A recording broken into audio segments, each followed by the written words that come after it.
네, 이 시간에도 우리 주님을 사랑하는 우리 성도님들에게 하나님의 그 신응답과 축복이 함께 하시기를 예수님의 이름으로 축원합니다. 오늘 하나님께서 우리에게 주신 말씀 시편 25편 4절에서 5절까지 진리의 사람이라는 말씀의 제목입니다. 우리가 살아가는 세상에서 저 사람 참 복받은 사람이다, 저 사람 참 성공했네, 이런 복과 성공의 기준은 무엇입니까? 바로 돈입니다. 그래서 많은 사람들은 돈을 많이 버는 부자가 되기를 갈망하고 또 부자가 되기 위해서 노력합니다. 그래서 사람들 볼 때 성공하고 복받은 사람이라는 소리를 듣기를 원하죠. 그런데 참 놀라운 사실은 성경을 보면 예수님은 부자를 향해서 어리석은 자여라고 책망하십니다. 부자는 다 어리석은 것이 아니라 하나님을 알지 못한 채 물질을 많이 가지고 있는 사람은 하나님 앞에 어리석은 자가 될 수 있다는 경고입니다. 반면에 하나님이 참 복받은 사람이다 라고 말하는 사람의 기준을 우리는 성경을 보면 세상과 다르다는 것을 알 수 있습니다. 그러면 성경을 통해서 하나님이 보실 때 복 있는 사람의 그 기준과 자격은 어떤 것입니까?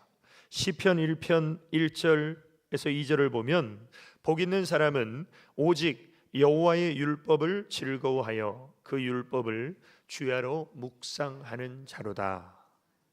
하나님이 보실 때 복 있는 사람은 하나님의 말씀을 즐겁게 묵상하고 하나님의 말씀을 큐티하며 하나님 말씀을 가까이 하는 사람이 복 있는 사람이라는 것이죠. 자, 그러면 왜 하나님은 말씀을 가까이 하고 말씀을 즐겁게 묵상하는 사람을 복 있다라고 말씀하셨을까요? 그 이유는 하나님의 말씀은 영원히 변하지 않기 때문입니다. 그래서 하나님의 말씀은 진리라고 합니다. 시대가 바뀌고 유행이 바뀔지라도 하나님의 말씀은 영원히 변하지 않는 진리라는 것이죠. 그래서 이사야 40장 8절에도 보면 풀은 마르고 꽃은 시드나 우리 하나님의 말씀은 영영이 서리라. 아무리 돈을 많이 가진 사람도 반드시 죽게 돼 있습니다. 그리고 세상에서 정말 잘 나가는 성공을 경험한 사람일지라도 추락할 때가 있습니다. 그러나 하나님의 말씀은 변하지 않는 영원한 진리이기 때문에 이 진리를 아는 사람이 복 있는 사람이라는 이유는 진리를 아는 사람은 참된 자유를 누릴 수 있게 됩니다. 우리가 사는 세상 사람들은 그냥 내 마음대로 내 하고 싶은 대로 사는 게 자유인 줄 압니다. 그러나 내 마음대로 내 하고 싶은 대로 사는 것은 필연적으로 죄와 연결이 됩니다. 그래서 하나님은 내 마음대로 내 하고 싶은 대로 사는 것은 자유가 아니라 방종이라는 거예요. 진리를 모르는 사람은 방종하면서 자유인 줄 착각합니다. 그러나 진리를 아는 사람은 그 진리 안에서의 자유를 만끽할 수 있습니다. 그래서 요한복음 8장 32절에 보면 진리를 알지니 진리가 너희를 자유케 하리라. 물고기가 물 밖으로 나가서 난 자유롭게 살고 싶어 죽는 거죠. 기차가 레일을 벗어나서 난 자유롭게 달릴 거야. 탈선하고 큰 사고가 납니다. 마찬가지로 인간이 하나님의 진리의 법 밖으로 나가는 것은 곧 방종이고 그것은 죄악이라는 것입니다. 그래서 오늘 하나님께서는 복 있는 사람이 어떤 사람이냐? 바로 진리의 사람이라는 것이죠. 그러면 우리가 하나님 보실 때 복 있는 사람이 되기 위해서는 우리는 하나님의 말씀을 어떻게 대해야 되는가? 첫 번째로 진리의 사람은 하나님의 말씀을 영혼의 양식으로 섭취하는 사람입니다. 자, 하나님의 말씀은 우리의 영혼을 살리고 강건케 하는 생명의 양식이 됩니다. 그래서 우리는 이 땅을 사는 동안 건강하고 힘 있는 삶을 살기 위해서 반드시 무엇인가를 섭취해야 됩니다. 영양가 있는 음식을 먹어야 되죠. 그래야 우리의 육신이 힘이 생기듯이 우리의 영혼이 힘이 생기기 위해서는 하나님의 말씀을 영의 양식으로 먹어야 된다는 것입니다. 그래서 우리 예수님이 공생애를 시작하시기 전에 40일을 광야에 가셔서 금식 기도하실 때 성경을 보면 우리 예수님의 육체는 줄이셨습니다. 배가 고프셨어요. 그런데 마귀는 배고프신 예수님의 그 약점을 걸고 넘어가려고 했습니다. 그래서 예수님께 제안을 합니다. 네가 만일 하나님의 아들이라면 이 돌을 떡덩이가 되게 하라. 너 굉장히 배고프지? 이 돌이 떡처럼 보이지? 하나님의 아들이면 능력 있지? 돌을 떡덩이가 되게 해라. 그러면 하나님의 아들로 인정하겠다. 근데 그때 우리 예수님이 마귀의 시험을, 유혹을 물리치신 예수님의 대답은 참 의미 있는 대답입니다. 뭐라고 예수님이 말씀하셨냐면 마태복음 4장 4절에 예수께서 대답하여 가라사대 기록되었으되 사람이 떡으로만 살 것이 아니요 하나님의 입으로 나오는 모든 말씀으로 살 것이라. 인간은 밥만 먹고 떡만 먹으면 살 수 있는 존재가 아니라는 거예요. 밥만 먹고 떡만 먹고 살면 그 사람은 짐승과 다를 게 없습니다. 인간이 짐승과 다른 결정적인 이유가 뭐냐면 사람은 영적인 존재라는 거예요. 우리에겐 하나님이 주신 영이 있다는 거예요. 생명이 있다는 거예요. 그래서 우리는 보이는 육체와 보이지 않는 영혼으로 우리는 구성되어 있는데 보이는 육체는 밥을 먹고 떡을 먹어야 힘이 납니다. 그런데 보이지 않는 영혼은 하나님의 입으로 나오는 말씀을 먹어야 영혼에 힘이 생겨요. 자, 우리가 영혼에 힘이 있는 것이 왜 중요하냐면 육체에 힘이 있고 육체가 건강할 때 바이러스가 우리 몸에 침투해도 능히 그런 모든 병균과 바이러스, 세균들을 우리가 이겨낼 수 있는 면역력이 우리 안에 있죠. 그래서 연세가 드시고 나이가 들어가시는 그 특징 중에 하나가 뭐냐면요, 감기가 빨리 안 나요. 젊을 때는 하룻밤 푹 자고 일어나도 감기약 한 번만 먹으면요 다음날 씻은 듯이 낫죠. 그런데 연세가 드실수록 감기가 일주일 가고 2주일 가고 한 달 가고 심지어는 2달까지 가요. 왜 그렇습니까? 몸에 육신의 면역력과 육신의 힘이 쇠잔해 가고 있다는 증거예요. 마찬가지로 하나님의 말씀을 영의 양식으로 잘 섭취하지 않으면 내 영혼은 쇠잔해 가고 힘을 잃어버리고 그러면 그 사람은 마귀의 밥이 되기 쉽습니다. 동방의 큰 부자였던 욥이라는 사람이 하루아침에 쫄딱 망했어요. 그런데 하나님을 원망하지 않고 하나님 앞에 인내하는 믿음으로 하나님이 나를 지금 단련하고 계시고 내가 나중에는 정금같이 나오리라, 이런 믿음의 놀라운 선포를 했었던, 그리고 정말 갑절의 축복으로 욥의 인생이 회복되게 되는 그 결정적인 원동력을 욥은 이렇게 고백합니다. 내가 그의 입술의 명령을 어기지 아니하고 일정한 음식보다 그 입의 말씀을 귀히 여겼구나. 그러니까 하나님의 말씀을 영혼에 섭취해서 영적인 면역력과 영적인 힘을 가진 사람은 아무리 큰 시험과 환난이 닥쳐와도 그 시험과 환난을 능히 극복하고 이겨낼 수 있다는 것이죠. 그래서 오늘 이 예배를 드리는 우리 모든 성도님들, 육체의 건강도 잘 챙기셔야 되겠지만 영혼의 건강을 더 잘 챙기시기를 주님의 이름으로 축원합니다. 그래서 영혼의 건강을 잘 챙기기 위한 두 가지 보약이 무엇입니까? 하나님의 말씀과 기도예요. 특별히 하나님의 말씀을 우리 예수님 뭐라고 말씀하셨냐면, 살리는 것은 영이니 육은 무익하니라. 내가 너희에게 이른 말이 영이요 생명이라. 여기서 육이 무익하다는 말은 육이 쓸모없다는 말이 아니라, 육신은 아무리 잘 관리하고 또 건강을 챙길지라도 반드시 죽습니다. 그러나 우리의 영혼은 영원하죠. 이 영원한 영혼을 살리는 것이 바로 하나님의 영의 말씀이라는 것이죠. 그래서 하나님은 말씀으로 천지 만물을 창조하셨어요. 그리고 말씀은 곧 하나님이세요.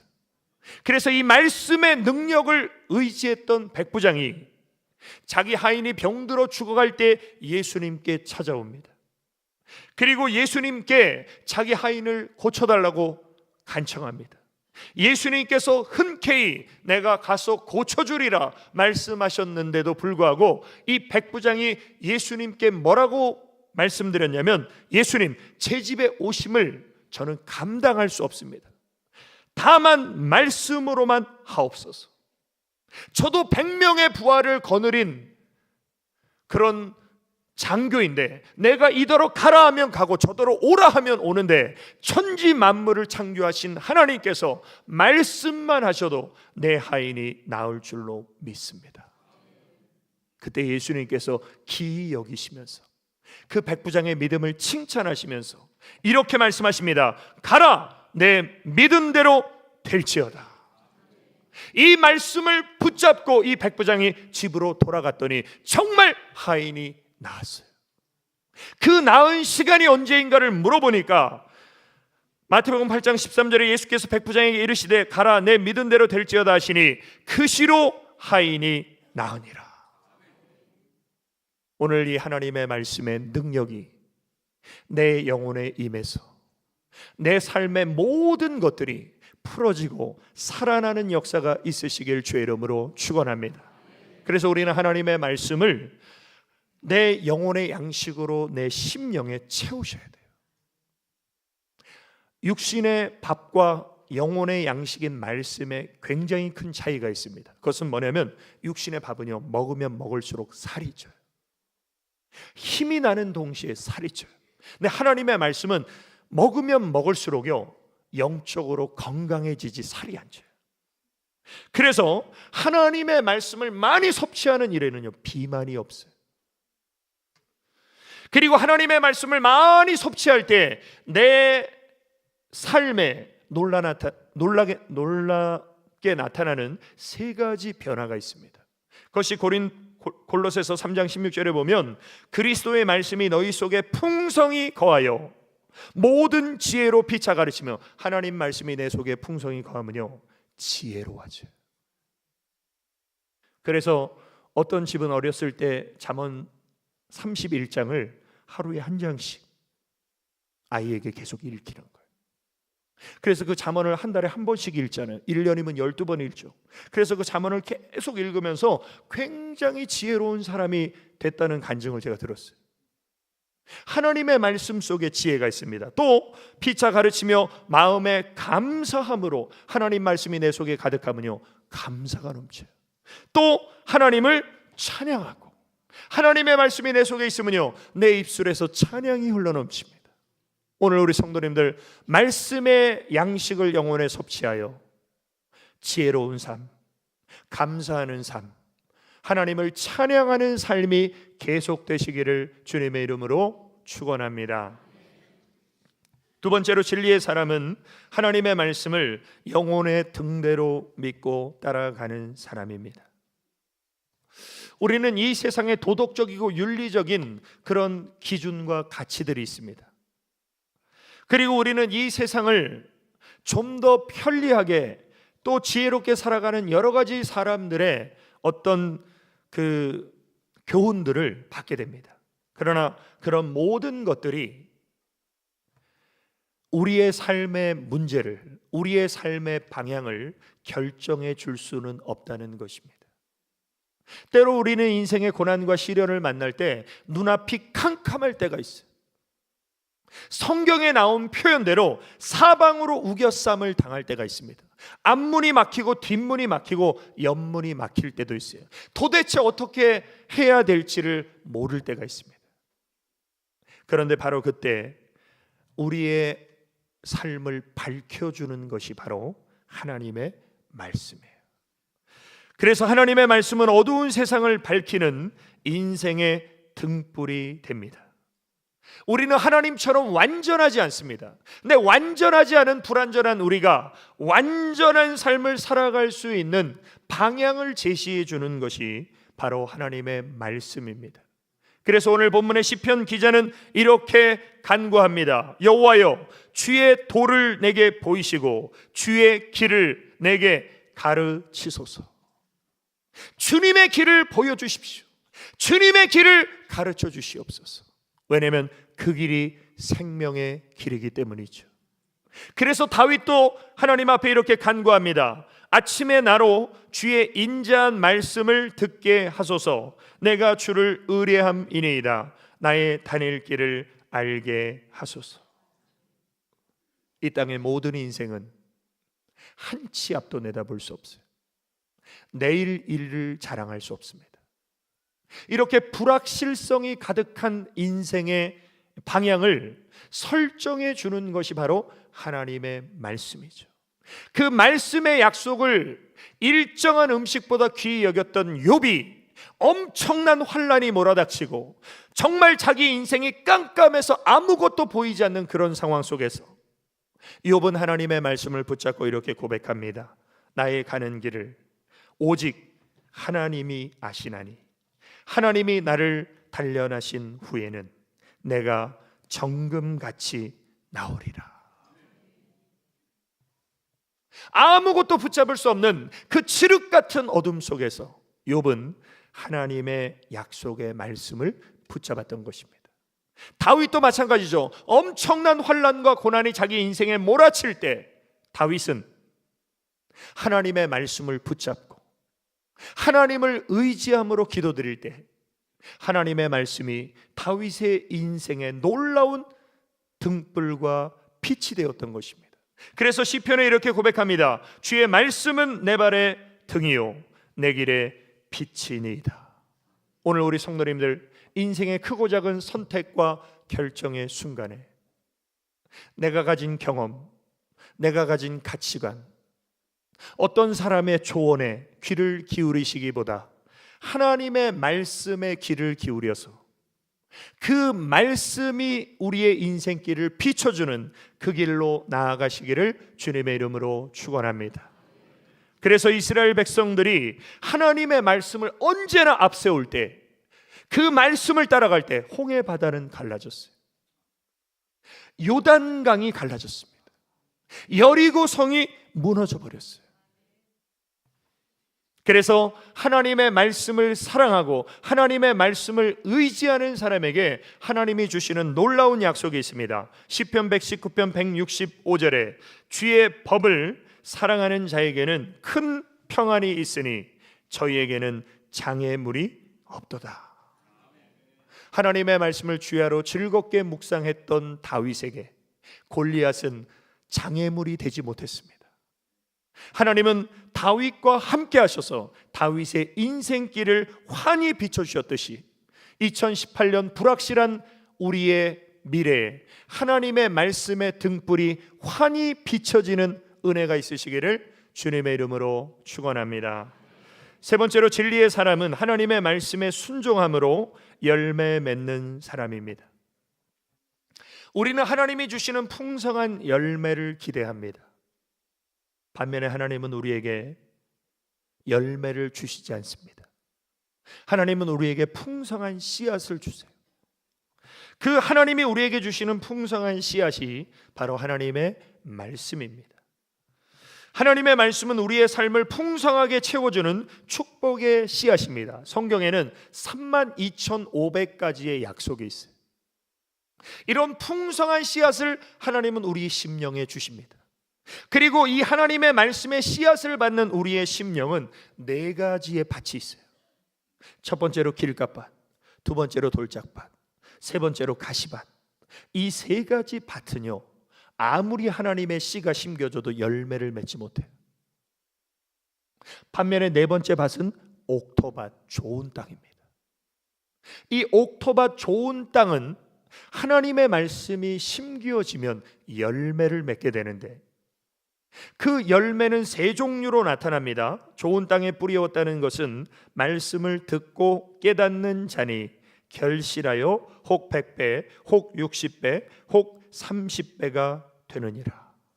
오늘 우리 성도님들, 하나님의 말씀이 내 영혼에 심겨질 때 우리의 심령을 성령님께서 기경하여 주시사 내 심령이 좋은 땅이 되어서 열매 맺는 심령밭 되시길 주의 이름으로 축원합니다. 하나님의 말씀을 듣고 깨달아서 우리의 삶에 결실하기까지 우리에게 필요한 것이 바로 인내와 순종이에요. 하나님의 약속은 반드시 이루어져요. 그런데 하나님의 때에 이루어져요. 하나님의 때를 우리는 알지 못합니다. 그래서 우리가 할 수 있는 것은 무엇입니까? 하나님 말씀에 순종하면서 하나님의 때를 인내함으로 기다리는 거예요. 그것을 아브라함은 25년을 기다렸어요. 모세는 40년을 기다렸어요.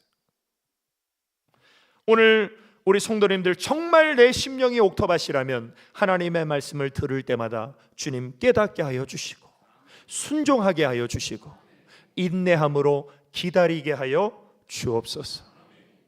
요한계시록 1장 3절에도 보면 예언의 말씀을 읽는 자와 듣는 자들과 그 가운데 기록한 것을 지키는 자들이 복이 있나니 때가 가까움이라. 우리 주님이 다시 오실 때가 가까울수록 우리는 하나님의 말씀을 읽고 듣고 그 말씀을 지키는 복 있는 삶을 살라고 하나님은 우리에게 말씀하시는 겁니다. 왜 말씀을 읽고 듣는 것이 우리의 삶에 중요합니까? 그것은 바로 하나님의 말씀을 듣고 읽는 자에게 믿음이 주어지기 때문입니다. 로마서 10장 17절에 보면 그러므로 믿음은 들음에서 나며 들음은 그리스도의 말씀으로 말미암았느니라. 우리가 하나님의 말씀을 자꾸 듣는 것이 왜 중요하냐면요, 하나님의 말씀을 들을 때 우리 안에 믿음이 생겨요. 누구를 통해서 알 수 있습니까? 시몬 베드로를 통해 알 수 있어요. 시몬 베드로는 예수님이 누군지도 몰랐어요.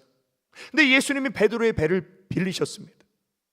그리고 못해서 조금 뛰기를 청하시고 그 육지에 모인 사람들에게 예수님이 육성으로 마이크도 없이 말씀을 전하셨어요. 베드로는 싫든 좋든 옆에서 예수님 말씀을 들었습니다. 그런데 듣도 보도 못한 말씀이에요. 아니, 저렇게 젊은 사람이 30세밖에 안 됐는데 어떻게 저런 놀라운 말씀을 전할까? 정말 신기하다.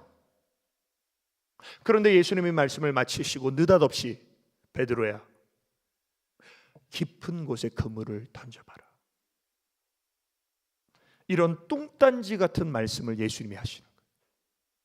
그럼 베드로의 평소 성격으로 볼 때는 예수님이 어부의 상식과 반대되는 말씀을 하실 때 버럭 화를 낼 인간이 베드로입니다. 그런데 베드로가 뭐라고 대답하냐면 시몬이 대답하여 가로되 선생이여 우리들이 밤이 맞도록 수고를 하였으되 얻은 것이 없지만은 말씀에 의지하여 내가 그물을 내리리이다 하고 그리한즉 고기를 애운 것이 심히 많아 그물이 찢어지는지라. 여기서 우리가 뭘 알 수 있습니까? 하나님 말씀에 의지하여 순종하는 사람에게 하나님의 축복과 하나님의 기적이 일어난다는 것이죠. 하나님의 말씀을 우리가 성경적인 지식으로 아는 선에서는 하나님의 역사는 일어나지 않아요. 하나님의 역사는 하나님의 말씀을 듣고 순종하고 지키는 자들에게서 하나님의 역사와 축복이 나타나게 됩니다. 그래서 우리 예수님이 이렇게 말씀하시지 않습니까? 예수께서 가라사대 하나님의 말씀을 듣고 지키는 자가 복이 있느니라. 오늘 우리 성도님들, 세상에서 큰 부자는 아닐지라도 우리 예수님 말씀처럼 하나님의 말씀을 들을 때마다 지키는 복 있는 사람 되시길 주의 이름으로 축원합니다. 또 마태복음 7장 24절에도 보면 누구든지 나의 이 말을 듣고 행하는 자는 그 집을 반석 위에 지은 지혜로운 사람 같으리니. 자, 하나님의 말씀을 듣고 내 마음대로 사는 건 쉽습니다. 근데 하나님의 말씀을 듣고 그 말씀대로 행하는 것은 마치 반석 위에 집을 짓는 것처럼 어려워요. 그런데 반석 위에 지은 집에 이 결정적인 빛나는 순간이 언제냐면요, 비바람이 몰아칠 때. 모래 위에 지은 집은 무너집니다. 근데 반석 위에 지은 집은 무너지지 않아요. 하나님의 말씀을 지식으로 아는 사람은요, 그 신앙이 환난 풍파가 몰아닥치면 무너질 수 있어요. 그러나 하나님의 말씀을 어렵고 힘들지만 그 말씀에 순종함으로 준행함으로 사는 사람은요, 인생의 비바람이 몰아쳐도 그 믿음의 집은 무너지지 않아요. 바로 이 사람이 지혜로운 사람, 그런 복 있는 사람 되시기를 주님의 이름으로 축원합니다. 결론입니다. 진리의 사람은 진리 되시는 예수님만 바라보는 사람입니다. 자, 우리는 진리가 단순히 하나님의 말씀이라고 생각할 수 있는데, 진리는 하나님의 말씀인 동시에 이 말씀은 곧 하나님이세요. 이건 요한복음 1장 1절에 나와 있습니다. 태초에 말씀이 계시니라. 이 말씀이 하나님과 함께 계셨으니 이 말씀은 곧 하나님이시라. 말씀이신 하나님이 우리 예수님이세요. 그 말씀이신 하나님이 육체를 입고 우리 가운데 오신 분이 바로 예수님이세요.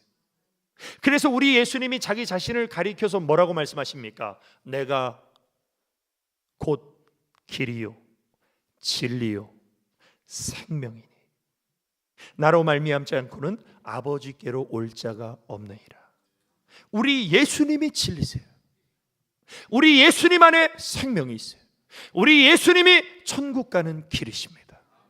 그래서 우리는 성경을 통해서 누구를 발견해야 되냐면요, 예수 그리스도를 발견해야 돼요. 마태복음에서만 예수님을 우리는 발견하는 것이 아니라 창세기부터 말라기까지도 우리는 그 속에서 예수님을 발견해야 돼요. 왜냐하면 구약의 성경은 오실 메시아를 예언하고 있는 말씀이기 때문에. 그래서 우리 예수님이 요한복음 5장 39절에 이렇게 말씀하셨습니다. 너희가 성경에서, 여기서 말하는 성경은 구약 성경을 말해요. 왜? 예수님 살아생전에 신약 성경은 만들어지지도 않았어요. 여기서 예수님이 너희가 성경에서라고 말씀하시는 것은 창세기부터 말라기까지를 말씀하시는 겁니다. 창세기부터 말라기까지 성경에서 우리가 얻을 수 있는 것이 뭐냐면 영생이라는 거예요. 성경은 영원한 생명을 주는 책이라는 거예요. 이 영생을 얻는 줄 생각하고 우리가 성경을 상고하고 묵상하거니와 이 성경이 곧 예수님에 대하여 증거하는 것이로다. 그러니까 우리는 창세기부터 말라기까지, 이거 구약 이스라엘의 역사책 아니야. 이거는 성경을 하나님의 말씀으로 볼 수 있는 눈이 없는 사람들이. 그래서 여러분들 성경을 어떤 사람들은 성서라고 말하죠. 우리는 성서라고 말하면 안 돼요. 왜? 성서는 학문적으로 성경을 접근하는 거예요. 이런 사람들은 성경 속에 계실 하나님을 부인합니다. 근데 성경이라는 것은요, 이걸 하나님의 신앙을 우리에게 주신 우리의 경전으로 성경을 우리가 대하는 거예요. 근데 외국에서 유학하고 좀 건방진 사람들이 성경을 성서라고 말하는 사람들이 있어요. 하나님의 말씀은요, 어느 누구도 판단할 수 없어요. 이 성경에서 우리는 영생을 얻어야 되는데 이 영생을 우리에게 주시는 분이 바로 예수님이세요.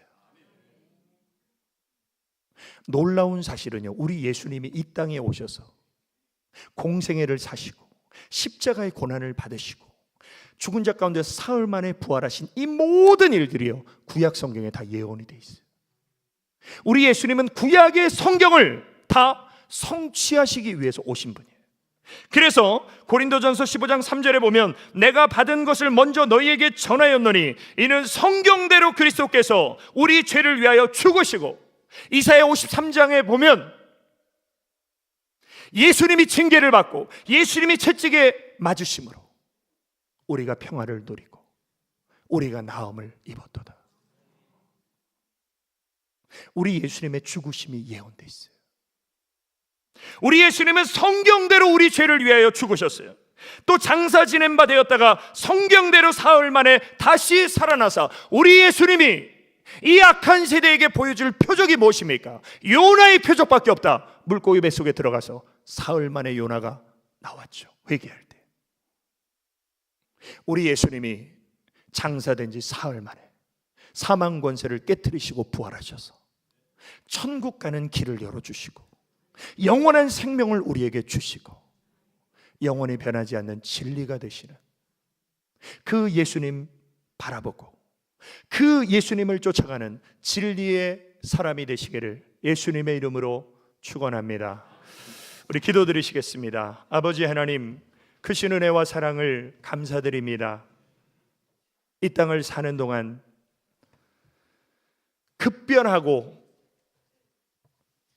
상대적인 세상의 가치들로 인해서 우리의 신앙이 흔들리지 않게 하여 주시고 영원히 변하지 않는 진리의 말씀을 붙잡고 우리 주님 안에서 영생의 소망을 가지고